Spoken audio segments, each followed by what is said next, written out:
5 jaar geleden ben ik begonnen met een poppenhuis voor onze oudste dochter in te richten. En als je dan rond gaat zoeken, dan blijkt dus dat het een hele poppenhuiswereld is. En dan van het een en het ander, ja, dan kom je dus bij dit soort dingen. Mijn hobby is speelgoed verzamelen in de allerbreedste zin van het woord. Dat varieert van flipperkasten, gokkastjes, autootjes en dan vooral als er een mechaniekje in zit. Want dat kan stuk en ik mag het graag repareren en dat vind ik toch wel de grootste uitdaging om dan het oude speelgoed weer in zijn originele staat terug te krijgen. Maar zou werken dat jou aan deze kant en de vrouw aan de andere kant? Ja, als we elkaar niet nodig hebben, niet. Maar als er even wat gezaagd moet worden of er moet wat elektrisch gedaan worden, ja, dan kom ik even helpen. Oh ja. Aan de andere kant. Zo ben je dan ik wel weg. Ja, je doet alles samen. Nou ja, en zo gaan we ook veel rommelmarkten saampjes af. Materiaal zoeken, onderdelen zoeken. Ja, leuk werk. En biat je jezelf wel eens met het spel? Nee, eigenlijk nooit. Nee? Nee. Zodra het 1 keer klaar is, ja, dan staat hij er.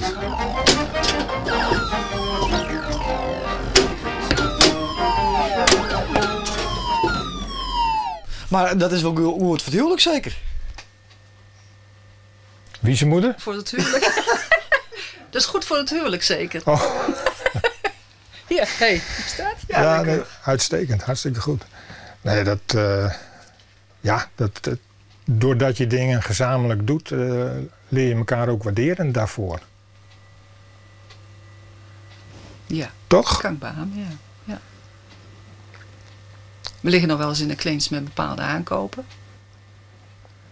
Ik koop nog wel eens dure dingen. Ik doe het natuurlijk op de rommelmarkt, de onderdeeltjes kopen. Ja. Ik gebruik heel veel sloopmateriaal. Hè? Dus jou zien er gewoon en dan kun je het hebben in een jukebox. Ja, tuurlijk. Nou, we hebben onze eigen zakcentje. Ook dat, ja. We hebben onze eigen portemonneetjes voor de hobby. Aha. Ja, moet wel gescheiden blijven. Ook van de huishoudportemonnee. Ja. Dus het is echt puur hobby. Ja. En hier maar een lids hoekje in deze kamer. Ja, ik kom er een beetje bekaaid af. Hè? Ja. Maar ik heb boven nog een hele slaapkamer vol met poppenkamers en poppenkeukentjes. Ja. Dus ik ben nog wel aardig bedeeld in de ruimte. Oké. Ja. Want ik heb boven alleen maar een werkplaatsje. En die heeft zij hier beneden. Oh ja. Dus het is dan wel aardig 50-50. Ja. Jawel. Oké. Hoeveel is geen sparig om te maken? Nee, nee. We hebben niks te klagen. Maar alles hier vol? Ja. Maar waar woon je hier dan? Nou, wij wonen dus in het huis van de buren. We hebben dus 2 huizen. En de ene is echt puur hobbyhuis en de andere is woonhuis. En dat houden we wel aardig gescheiden van elkaar. Want in het begin hadden we dus de flipperkasten in de huiskamer staan. De jukeboxen stonden in het huis. En op een gegeven moment deed het de kans voor dat we dit huis erbij konden kopen van de buren. En nou ja, je ziet zelf, het is helemaal vol op het moment. Je zoekt dan een flauwe vraag, maar heb je hem dan als BN wat er met hem jatters wordt gewoon? Ik heb de schuld wel eens aan mijn moeder gegeven. Want als kind zijnde dan vroeg ik wel een poppenhuis, maar we hadden geen grote woning. En dan zei ze altijd, ga maar naar Marianne. Die heeft een mooi poppenhuis op zolder staan. Dan mocht ik daarmee spelen.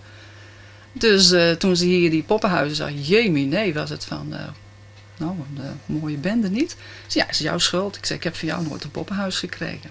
Dus dan heb ik het zelf maar aangeschaft. Ja. En Klaas heeft wel genoeg speelgoed gekregen. Ik heb al mijn oude speelgoed nog van vroeger. En ja, daar is het eigenlijk op doorgegaan. Net als de Chuco-verzameling. Ja, dat begon vroeger met het politieautootje. En dan kreeg je daar elke Sinterklaas of verjaardag kreeg je daar weer wat andere dingetjes bij. En dat breidde je uit. Tegenwoordig krijgen ze cadeaus die, ja, daar kun je dan nog een spelletje bij kopen. Maar dat loopt in dergelijke kapitalen. En dan vraag je je wel eens af van, moet dat zo? Nou ja, dat is zo'n mensen ik van deze keer ze kennen. Ja, het loopt wel eens uit de hand.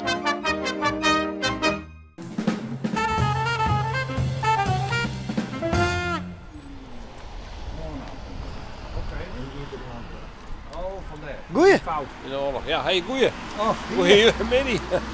Wat ben je man? Nou, ja. Wij hebben het even ons familieband hier. Ja. Wij zijn even onder het bijpraten over heel vroeger. Aha. Ja, dat weet je me nog net. Dus een beetje naar de oorlog en zo.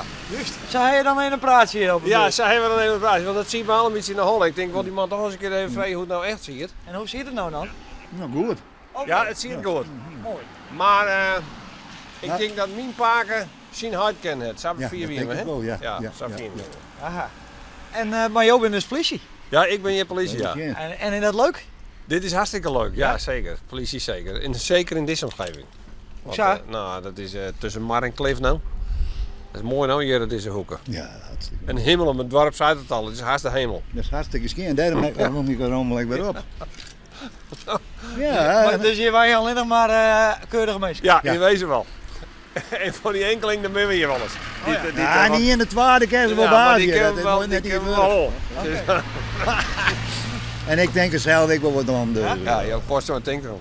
Hij is een beetje de hulpsheriff. Nou, haast. Haast. Ja, ik heb pensioen hoor, ik mag net meer werken vandaag. Ja, hij is dus mijn stille fanhout in de strijd tegen de Ja, criminaliteit, en maar dat dit- weten we hey, nog net. Betaalt ik goed, ja? Ja. Net willen praten. Want ik nog veel Zo doen wij dat serieus hier wat in hemel. Juist.